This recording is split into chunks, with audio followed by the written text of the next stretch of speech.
नमस्कार दोस्तों, मैं कार्तिकेय भारतवंशी आपके अपने इस यूट्यूब चैनल में ओशन ऑफ नॉलेज के इस यूट्यूब चैनल में आप सभी का स्वागत करता हूं। दोस्तों, आज के इस वीडियो में हम समझने वाले हैं हमारे जो आर्टिकल जो हमारा 32 होता है, आर्टिकल 32 होता है, इसमें कौन कौन से रेट होते हैं उसको हम आज अच्छे से क्लियर करने वाले हैं।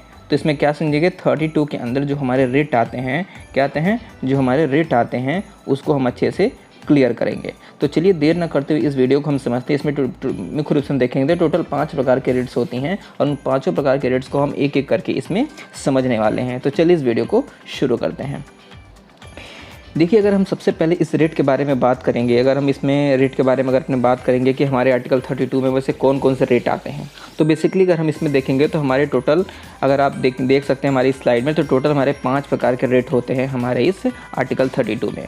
जिसमें से जो सबसे पहला रेट होता है वो हमारा क्या होता है, बंदी प्रत्यक्षीकरण। ठीक है, बंदी प्रत्यक्षीकरण जो हमारा सबसे पहला रेट होता है। दूसरा क्या होता है, परमादेश, जिसको हम क्या बोलते हैं, मैंडेमस बोलते हैं। बंदी प्रत्यक्षीकरण को क्या बोलते हैं, हैबियस कॉर्पस बोलते हैं। थर्ड हमारा आता है अधिकार परीक्षा, जिसको हम बोलते हैं को वारंटो। ठीक है, और चौथा हमारा क्या है, चौथा हमारा पॉइंट है वो होता है प्रोहिबिशन, मतलब प्रतिषेध लगा देना किसी को, मतलब प्रोहिबिट कर देना।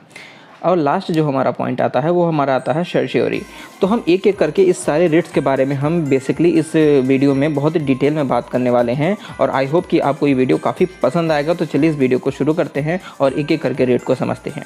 तो जिसमें देखिए हमारा जो सबसे पहला रेट है वो हमारा है बंदी प्रत्यक्षीकरण, जिसको हमने क्या कहा था, जिसका कि नाम है हैबियस कॉर्पस। ठीक है, अगर इस हैबियस कॉर्पस के बारे में बात करेंगे तो मुख्य रूप से, एक मिनट मैं आपको बताता हूँ।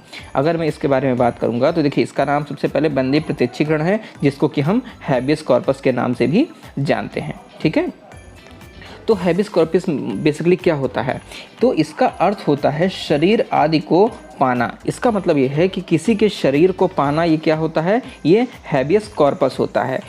शरीर को पाना हैबियस कॉर्पस है। इसको और अच्छे से अगर क्लियर करना चाहें तो चलिए आगे इसमें और अच्छे से क्लियर हो जाएगा। तो देखिए, इसके द्वारा न्यायालय बंदी बनाए गए किसी भी व्यक्ति को अपने समक्ष प्रस्तुत करने का आदेश दे सकता है। ठीक है, कहने का मतलब ये है कि हमारी जो न्यायपालिका होती है वो कोई भी ऐसा व्यक्ति जो बंदी बनाया गया है उसको अपने सम्मुख प्रस्तुत करने का आदेश दे सकती है। कौन, हमारी न्यायपालिका। तो उसको क्या बोलते हैं, इसको बोलते हैं कहीं ना कहीं बंदी प्रत्यक्षीकरण। और ऐसा क्यों करती है हमारी न्यायपालिका, ताकि बंदी बनाए जाने के कारणों का परीक्षण किया जा सके। हाँ भाई, मतलब अगर ये जाना जा सके कि आखिर किस वजह से उस व्यक्ति को बंदी बनाया गया है, तो उसी कारणों का परीक्षण कर सके, इस वजह से उस व्यक्ति के बंदी प्रत्यक्षीकरण किया जाता है। ठीक है, इसी में आगे पॉइंट हमारा कहता है कि अगर किसी व्यक्ति या व्यक्तियों के समूह को अवैध रूप से बंदी बनाया गया है तो न्यायालय उसे मुक्ति का आदेश दे सकता है। जाहिर सी बात है, अगर कोई न्यायालय ये पाती है अपने जांच पड़ताल में कि किसी व्यक्ति के साथ गलत तरीके से उसकी गिरफ्तारी की गई है या गलत तरीके से उसके पर जांच पड़ताल किया गया है, तो न्यायालय क्या कहेगी, अपनी जांच पड़ताल के बाद उस व्यक्ति को क्या कर सकती है, मुक्त कर सकती है। अवैध मतलब उसको न्यायालय क्या बोलता है, मुक्ति का आदेश दे सकती है। इस प्रकार यह व्यवस्था नागरिकों की व्यक्तिगत स्वतंत्रता के प्रति महत्वपूर्ण सुरक्षा प्रदान करती है। कहने का मतलब ये है कि इसके अगर हम महत्व के बारे में बात करेंगे इस रेट के बारे में, तो जो व्यक्ति की जो व्यक्तिगत स्वतंत्रता होती है नागरिकों की, मतलब जो उनकी पर्सनल जो लिबर्टी होती है, उसको एक महत्वपूर्ण सुरक्षा प्रदान करती है ये रेट। ठीक है, आगे इसमें क्या कहता है, आगे इसमें होता है कि राज्य तथा उसके प्राधिकारियों के अतिरिक्त किसी भी व्यक्ति के विरुद्ध जारी किया जा सकता है। कहने का मतलब है, इसमें कह रहा है कि राज्य, ठीक है, इसमें क्या क्या कह रहा है, इसमें कह रहा है कि देखिए राज्य तथा उसके प्राधिकारियों के अतिरिक्त, ठीक है, राज्य हो गया और उसके प्राधिकारी का मतलब उसमें जो काम करने वाले जो अधिकारी होते हैं उसके अतिरिक्त किसी भी व्यक्ति के विरुद्ध यह जारी किया जा सकता है। ठीक, अगला पॉइंट समझते हैं। बिना किसी युक्त कारणों के न तो राज्य द्वारा और न ही किसी व्यक्ति द्वारा किसी को स्वतंत्र रहने के अधिकार से वंचित किया जा सकता है।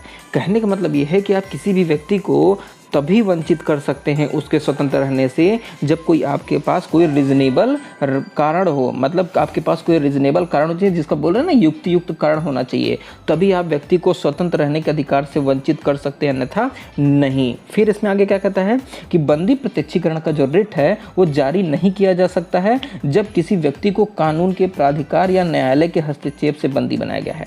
ठीक है, अब ये होता है कि जो बंदी प्रत्यक्षीकरण जो हमारा हैबियस कॉर्पस है कब नहीं जारी किया जा सकता है, जब मान लीजिए न्यायपालिका खुद ये आदेश जारी करे कि जाओ भैया फलाने व्यक्ति को पकड़ के आप लेके आइए, तो ऐसे मामलों में क्या होगा कि उसके खिलाफ जो है ये हस्तक्षेप, जो बंदी प्रत्यक्षीकरण का जो है ये नहीं जारी किया जा सकता है। ठीक है, आई होप कि आपको ये क्लियर होगा। चलिए आगे बढ़ते हैं। अगला पॉइंट हमारा क्या कहता है कि सुप्रीम कोर्ट के अनुसार बंदी प्रत्यक्षीकरण रिट का प्रयोग न केवल अवैध रूप से निश्चित किए गए व्यक्तियों को मुक्त कराने के लिए बल्कि जेल में बंद कैदियों को अमानवीय व क्रूर व्यवहार के विरुद्ध संरक्षण प्रदान करने के लिए भी किया जा सकता है। देखिए, अगर हम इसको समझने की कोशिश करेंगे तो बेसिकली हम क्या समझते हैं कि मान लीजिए हमारे देश के जो नागरिक हैं तो उनके खिलाफ जो मान लीजिए कोई दुर्व्यवहार होता है या फिर उनके अधिकारों को उल्लंघन होता है तो हम उसके खिलाफ हैबियस कॉर्पस कर सकते हैं। ठीक है, इतना तो हमें क्लियर होता है। लेकिन इसमें साफ साफ ये कह रहा है सुप्रीम कोर्ट के अनुसार कि जो बंदी प्रत्यक्षीकरण की जो रिट है वो केवल न केवल अवैध रूप से निरुद्ध किए गए व्यक्तियों के बल्कि जेल में जो बंद कैदी होते हैं जो जेल में जो बंद कैदी होते हैं उनके प्रति जो अमानवीय क्रूर व्यवहार होता है उसके प्रति भी संरक्षण प्रदान करने के लिए इसको किया जा सकता है। क्या? Habeas corpus. ठीक है, अब अगला पॉइंट देखते हैं हमारा परमादेश। परमादेश की मैंने आपको इंग्लिश क्या बताई थी? परमादेश हमारा था कि देखिए परमादेश का मतलब हमने क्या समझा था कि मैंडेमस। ठीक है, अब चलिए मैंडेमस के बारे में हम समझते हैं। देखिए मैंडेमस हमारा क्या कहता है? मैंडेमस हमारा कहता है कि यह एक प्रकार का आदेश है। ठीक है, यह एक प्रकार का उच्च आदेश है जिसके माध्यम से लोक प्राधिकारियों को अपने वैध कर्तव्यों का पालन करने के लिए बाध्य किया जा सकता है। ठीक है, कहने का मतलब है कि मान लीजिए कोई सरकारी कर्मचारी है, ठीक है, तो ये एक प्रकार के एक ऐसा आदेश है, ऐसा एक उच्च आदेश है जिसके मतलब सहारे आप किसी भी लोक प्राधिकारी को अपने कर्तव्यों को पालन करने के लिए बाध्य कर सकते हैं। ठीक है, वही कह रहे हैं, इसमें बाध्य किया जा सकता है ताकि मूल अधिकारों को क्या किया जा सके? सुरक्षित किया जा सके। ठीक है, इसमें मूल अधिकारों को सुरक्षित किया जा सके। अब इसमें कह रहा है कि यह आदेश केवल सार्वजनिक पद पर कार्य करने वाले अधिकारियों तथा अन्य व्यक्तियों के विरुद्ध ही नहीं, कहने का मतलब यह है कि केवल जैसे मान लीजिए अब कह रहे हैं कि केवल सरकारी कर्मचारी पे ही नहीं, कह रहे हैं मतलब सार्वजनिक कर्मचारी के पद पर ही नहीं बल्कि अन्य व्यक्तियों के विरुद्ध भी नहीं। सॉरी, फिर से मैं समझाता हूँ आपको। इसमें कह रहा है कि देखिए ये हमारा पॉइंट क्या कह रहा है, इसको मैं आपको फिर से समझाता हूँ। ये हमारा पॉइंट कह रहा है कि यह आदेश केवल सार्वजनिक पद पर कार्य करने वाले अधिकारियों तथा अन्य व्यक्तियों के विरुद्ध ही नहीं, मतलब इनके खिलाफ तो किया ही जा सकता है, बल्कि स्वयं जो सरकार होती है तथा अधीनस्थ न्यायालय होते हैं, इसके अलावा जो न्यायिक संरक्षणों के विरुद्ध भी इसको जारी किया जा सकता है। ठीक है, अब ये नहीं कि न्यायपालिका के खिलाफ हम इसको जारी नहीं कर सकते, उसके खिलाफ भी जारी कर सकते हैं, अधीनस्थ न्यायालयों के खिलाफ भी। ठीक है, लेकिन यह किसी निजी संस्था या व्यक्ति के विरुद्ध नहीं जारी किया जाता है। ठीक है, ये प्राइवेट संस्था के बारे में बात आ गई, क्योंकि देखिए फंडामेंटल राइट का वॉल्यूशन हमारा स्टेट करती है और प्राइवेट संस्था हमारी स्टेट नहीं होती है। तो वही कह रहा है कि यह निजी संस्था तथा निजी संस्था तथा व्यक्ति के विरुद्ध नहीं जारी किया जा सकता। ठीक है, अब आगे समझते हैं। यदि किसी प्राधिकारी द्वारा विवेकानुसार कार्य करना अपेक्षित हो, ठीक है, मान लीजिए कोई प्राधिकारी है, उसके द्वारा जो विवेकाधिकार जो उसके विवेक के आधार पर उसको कार्य करना अपेक्षित हो, तो उस स्थिति में परमादेश रिट जारी नहीं किया जा सकता। मान लीजिए कोई अधिकारी है जिसको ये अधिकार दिया गया है कि आप अपने विवेक की शक्ति का इस्तेमाल करके, आप अपने माइंड की शक्ति का इस्तेमाल करके आप कोई कार्य कर सकते हैं, तो हम उसके खिलाफ परमादेश नहीं जारी कर सकते। ठीक है, उसके खिलाफ हम परमादेश रिट जारी नहीं किया जा सकता है। ठीक है, अब कह रहा है कि कब जारी किया जाता है? कब जारी किया जाता है? जब जारी किया जाता है जब न्यायालय को लगे कि कोई सार्वजनिक प्राधिकारी अपने कानूनी और संवैधानिक दायित्वों का पालन नहीं कर रहा है। ठीक है, कहने का मतलब ये है कि कोई ऐसा व्यक्ति को, न्यायालय को ऐसा लगे कि कोई ऐसा व्यक्ति जो सार्वजनिक प्राधिकारी है वह कानूनी और संवैधानिक दायित्वों का पालन ही नहीं कर रहा है और इससे किसी व्यक्ति का मौलिक अधिकार प्रभावित हो रहा है। ठीक है, पालन न करना एक विषय है और उससे किसी दूसरे का मौलिक अधिकार प्रभावित होना ये अलग विषय है। ठीक है, मतलब ये दोनों दूसरा विषय है। ठीक, तो इसमें ये कह रहा है। ठीक, आगे बढ़ते हैं। आगे इसमें क्या कह रहा है कि अधिकार परीक्षा के बारे में। ठीक है, अब आते हैं अधिकार परीक्षा पे। अधिकार परीक्षा हमारी क्या कहती है? देखिए, लोकपद अथवा उससे जुड़े हुए व्यक्तियों के अधिकारों और शक्तियों का परीक्षण करने के लिए अधिकार परीक्षा रिट के माध्यम से होता है। देखिए पहले इसकी इंग्लिश समझ लेते हैं, इसका इंग्लिश क्या कहते हैं। ठीक है, अधिकार परीक्षा का मतलब होता है को वारंटो। ठीक है, अब हम समझते हैं को वारंटो किसे कहते हैं। इसको कहने का मतलब है कि लोकपद, ठीक है, मान लीजिए कोई लोकपद हो गया, अथवा उससे जुड़े हुए व्यक्तियों के अधिकारों शक्तियों का परीक्षण अधिकार परीक्षा के रिट के माध्यम से होता है। ठीक है। मान लीजिए कोई ऐसा व्यक्ति है जो मतलब सरकारी कर्मचारी है, अब उससे जितने भी व्यक्ति जुड़े होते हैं उनके अधिकारों के बारे में तथा उनके शक्तियों के परीक्षण के बारे में इस अधिकार परीक्षा के रिट का हम प्रयोग करते हैं, ठीक है। इस रिट के द्वारा न्यायालय सार्वजनिक पद पर कार्य कर रहे किसी भी लोक प्राधिकारी से यह पूछ सकता है, ठीक है, कि वह किस अधिकार से कार्य कर रहा है। मतलब पूछा जा सकता है, भैया तुम काम कर रहे हो तो किस आधार पर काम कर रहे हो, तुमको कोई अथॉरिटी मिली है कि नहीं मिली है। तो इसमें कहने का मतलब यही है कि न्यायालय इस रिट के माध्यम से किसी अधिकारी से पूछ सकता है कि वह किस आधार पर ये कार्य कर रहा है, और उसके दावे का औचित्य सिद्ध न होने पर उसे उस पद से कार्य करने के लिए रोका जा सकता है। मान लीजिए व्यक्ति बता ही ना पाए कि, मान लीजिए कोई एग्जाम्पल देते हैं कि कोई बस में टिकट काट रहा है, ठीक है, और तो कोई मान लीजिए पैसेंजर पूछ लेता है कि भैया तुम कंडक्टर हो, कैसे फर्जी टिकट काट रहे हो, कि तुम्हें कोई अधिकार है। तो अगर मान लीजिए वो सिद्ध कर देता कि हाँ भाई मैं कंडक्टर हूँ, मेरे पास क्या बोलते हैं ये मेरा आईडी है, ये मेरी नियुक्ति है, मतलब ऐसा अगर मैं प्रूफ दे देता है तो ठीक है। लेकिन अगर वो प्रूफ नहीं कर पाता है तो उसे उसके उस कार्य को करने से रोका जा सकता है, ठीक है। तो ये एक प्रकार से छोटा सा एग्जाम्पल हो गया, ठीक। आगे इसमें क्या कहते हैं, इस रिट की शर्त यह है कि वह सार्वजनिक और मौलिक हो किसी के, ठीक है, सार्वजनिक और मौलिक हो, किसी के प्रसाद पर्यंत न रखा गया हो। कहने का मतलब ये है कि ये जो अधिकार होता है किसी के मौलिक अधिकारों से जुड़ा होना चाहिए। ऐसा नहीं होना चाहिए कि भैया मान लीजिए कोई क्षण भर के लिए आपको कोई अधिकार मिला है। प्रसाद पर्यंत का मतलब क्या होता है, जैसे राष्ट्रपति के हम प्रसाद पर्यंत सुनते हैं, राज्यपाल का प्रसाद पर्यंत सुनते हैं, ठीक उसी प्रकार के कोई ऐसा अधिकार जो आपको कुछ समय के लिए दिया गया है, प्रसाद पर्यंत के लिए दिया गया है, और आप उसके लिए जाकर रेट कर रहे हैं, तो नहीं, वो अलाउड नहीं है, ठीक है। तो इसमें कह रहा है कि आपको वह सार्वजनिक पद मौलिक होना चाहिए और किसी के प्रसाद पर्यंत न रखा गया हो वो आपका सार्वजनिक पद, ठीक। चलिए अब आगे समझते हैं हमारा प्रतिषेध क्या होता है। प्रतिषेध की इंग्लिश अगर हम देखेंगे तो इसका होता है प्रोहिबिशन। प्रोहिबिशन का मतलब ही हम समझ रहे हैं कि रोक लगा देना, ठीक।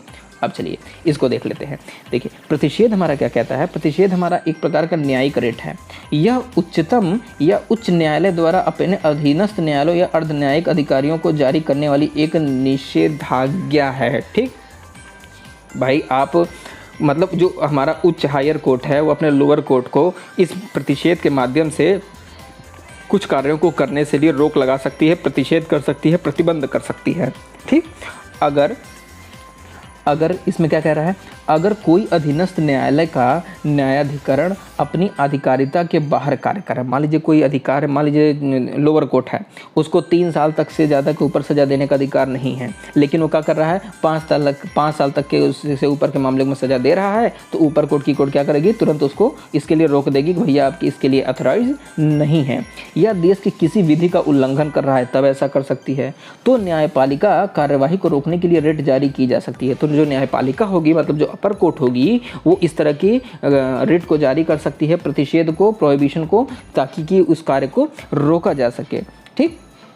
चलिए यह किसी भी सार्वजनिक अधिकारी के विरुद्ध कह रहा है कि यह किसी भी सार्वजनिक अधिकारी के विरुद्ध जारी नहीं किया जा सकता है जिस पर न्यायिक कार्य का उत्तरदायित्व तो नहीं है। कहने का मतलब है कि जिसके ऊपर न्यायिक कार्य का उत्तरदायित्व है ही नहीं, जिसको ऑथराइज मिला ही नहीं है न्यायिक कार्य से रिलेटेड, तो आप उसके खिलाफ ये प्रतिषेध या फिर प्रोहिबिशन आप लागू नहीं कर सकते हैं, ठीक है। तो आप कहाँ कर सकते हैं, कह रहा है कि यह जो है रिट अधीनस्थ न्यायालयों या अधिकारणों को अपनी विधिक सीमाओं या अधिकारिता का अतिक्रमण करने से निषेध करती। कहने का मतलब यह है कि कोई लोअर कोर्ट होती है तो उसको अपनी लिमिटेशन क्रॉस करने से रोकने के लिए इस चीज़ का हम इस्तेमाल करते हैं, ठीक है। अब हम आते हैं उत्प्रेक्षण। उत्प्रेक्षण की इंग्लिश अगर हम समझेंगे तो इसका होता है सर्श्योरी, ठीक है। तो सर्श्योरी के बारे में हम बात करते हैं, वो क्या होता है। सर्श्योरी के बारे में अगर हम बात करेंगे तो यह एक प्रकार की न्यायिक रिट है जिसे उच्चतम या उच्च न्यायालय द्वारा अपने अधीनस्थ न्यायालयों या न्यायाधिकरणों को जारी किया जाता है। मतलब हाई कोर्ट और सुप्रीम कोर्ट के द्वारा अपने लोअर कोर्ट को ये उत्प्रेक्षण सर्श्योरी लागू मतलब किया जा सकता है, ठीक है। आगे बढ़ते हैं इसमें। आगे इसमें कह रहा है कि अगर कोई अधीनस्थ न्यायालय, मान लीजिए कोई लोअर कोर्ट है, ठीक है, अधीनस्थ न्यायालय या न्यायाधिकरण न्यायिक कार्यवाही के पश्चात अपनी अधिकारिता के बाहर जाकर किसी देश की विधि या नैसर्गिक न्याय के उल्लंघन करने के लिए कोई निर्णय दे दे।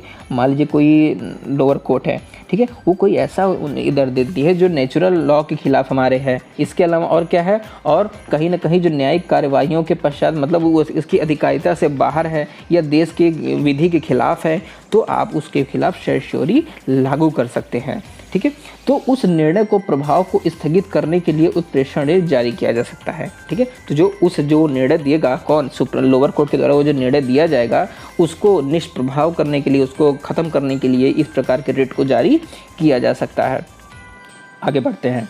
आगे हमारा कहता है कि प्रतिषेध या उत्प्रेषण न्यायिक रेट है, ठीक है। जो प्रतिषेध है मतलब प्रोहिबिशन है, और जो उत्प्रेषण है ये क्या है, ये न्यायिक रेट है। दोनों में तुलनात्मक अध्ययन हो रहा है, जिसे उच्चतम या उच्च न्यायालय द्वारा अधीनस्थ न्यायालय तथा प्राधिकरण के विरुद्ध जारी किया जा सकता है।